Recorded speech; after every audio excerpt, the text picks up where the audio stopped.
Brought to you by Oxyrich. Manikchand Oxyrich, proudly Indian.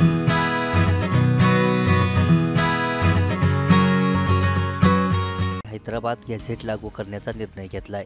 अशातच आता OBC नेते आणि पर्यावरण मंत्री पंकजा मुंडेंनी याआधी मराठा समाजाला दिलेल्या कुणबी प्रमाणपत्रांची श्वेतपत्रिका काढण्याची मागणी केली आहे। पंकजा मुंडेंची ही मागणी महाराष्ट्रात नवीन राजकीय वाद निर्माण करेल असं म्हटलं जातंय। पंकजा मुंडे नेमकं काय म्हणाल्यात ते पाहूयात। ऑलरेडी सामाजिक मागासलेल्या वर्गामध्ये आणखी आपण आरक्षणामध्ये लोक घेण्यासाठी सहजता त्याचं स्वागत होत नाही, पण तरी ओबीसी समाजाने मोठं मन दाखवून कुणबीच्या नोंदीच्या संदर्भामध्ये ज्या ऑलरेडी आहेत त्याच्याबद्दल आमचं कुठलंही मत नाही, पण कुठलेही अवैध दाखले दिले जाऊ नये, कुठल्याही प्रकारचे सरसकट दाखले दिले जाऊ नये आणि आतापर्यंत जे दाखले दिले आहेत त्याची श्वेतपत्रिका काढावी, त्या दाखल्यांच्या संदर्भामध्ये पडताळणी करावी, अशा प्रकारची ठाम भूमिका देखील आम्ही घेतलेली आहे। यामुळे ओबीसी समाज हा मुळात सामाजिक मागासलेपण भोगतोय, त्यामुळे ओबीसी समाज खरं तर राजकीयदृष्ट्या सुद्धा मागासलेला आहे। मराठा समाजाला राजकीय मागासलेपण नाही, समृद्ध राजकीयदृष्ट्या मराठा समाज आहे आणि अशावेळी ओबीसी समाजाच्या राजकीय हक्कांवर सुद्धा गदा येणार नाही, या संदर्भामुळे त्यांना कुठलेही बोगस सर्टिफिकेट दिले जाऊ नये याबद्दल मात्र ठाम निर्णय आम्ही घेतलेला आहे। बाकी कोणताही समाज आर्थिक मागासलेला असेल, कोणताही समाज शैक्षणिकदृष्ट्या मागासलेला असेल, त्यात मराठा समाज प्राधान्याने असेल, त्याच्याबद्दलच्या त्यांच्या शैक्षणिक आणि त्यांच्या नोकऱ्यांमधल्या आरक्षणाबद्दल कधीही विरोध आम्ही केलेला नाही, पण नक्कीच सर्टिफिकेट जे आहेत ते सरसकट देण्याबद्दल आमची भूमिका ठाम आहे।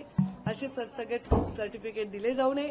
आता जीआर तर काढलेला आहे, दुसऱ्या उपसमितीने जी मराठा समाजाच्या आरक्षणाचा विचार करते त्यांनी हैदराबाद गॅजेट विषयीचा जीआर काढलेला आहे आणि त्याच्या संदर्भामध्ये आता हैदराबाद गॅजेटचा विषय आल्यानंतर आता लमानी समाज, बंजारा समाज म्हणतोय की आमच्या पण त्याच्यामध्ये एसटीच्या नोंदी त्याही द्यावा, तर आता त्यालाही समर्थन देणं क्रमप्राप्त आहे, कारण आपण एकाला एक न्याय आणि दुसऱ्याला एक न्याय देऊ शकत नाही। त्याच्या संदर्भात आता वरिष्ठ निर्णय घेतील किंवा सामाजिक न्याय विभागाचे जे निर्णय आहे किंवा जे संविधानिक चौकट आहे त्याच्यापासूनच हे सगळे निर्णय घेतले जावे। महसूल मंत्री आणि ओबीसी मंत्री समितीचे अध्यक्ष चंद्रशेखर बावनकुळे यांच्या मंत्रालयातल्या दालनात ओबीसी मंत्री उपसमितीच्या नेत्यांची बैठक झाली। यावेळी त्यांनी हा मुद्दा उपस्थित केला। दरम्यान हैदराबाद गॅझेटबद्दल काढलेला शासन निर्णय रद्द करण्याची मागणी करत मराठा समाजापेक्षा ओबीसींना कमी निधी मिळत असल्याचं छगन भुजबळांनी म्हटलंय। एकंदरीत कुणबींच्या खोट्या नोंदी होण्याची ओबीसी उपसमितीला भीती असल्याचं यातून स्पष्ट होतंय। त्यामुळे नोंदी असतील तरच प्रमाणपत्र द्या, असा सूर उपसमितीच्या बैठकीतून आला।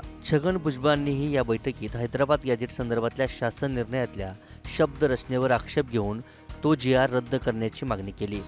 तसं न झाल्यास उच्च न्यायालयात जाण्याचा इशाराही भुजबळांनी दिलाय। मराठा समाजाला गेल्या 2-3 वर्षात मोठा निधी मिळाला असून ओबीसींमध्ये 350 जाती असून त्या तुलनेत गेल्या 20 वर्षात अपुरा निधी मिळत असल्याची तक्रार छगन भुजबळांनी केली आहे। दरम्यान ओबीसींच्या मनात आपल्यावर अन्याय होईल अशी भीती आहे, पण तसं होणार नाही। कुणबी नोंदी असलेल्यांनाच शासन निर्णयानुसार दाखले मिळणार असून त्यासाठी कुणबी नातेसंबंध, ग्राम समिती, तहसीलदारांच्या स्तरावरील समितीचा अहवाल द्यावा लागणार आहे। वंशावळ जुळवल्यानंतर सर्व कागदपत्रांच्या पूर्ततेनंतरच दाखला देण्यात येईल। खोट्या नोंदी होणार नाहीत याबाबत उपविभागीय अधिकाऱ्यांनी काळजी घेण्याची आवश्यकता असून त्यांनी शासन निर्णयानुसारच अंमलबजावणी करावी, असे आदेशच बावनकुळेंनी दिलेत। आता या सगळ्या प्रकरणात पुढे नक्की काय होतं हे पाहणं महत्त्वाचं ठरणार आहे। ब्युरो रिपोर्ट, मुंबई तक।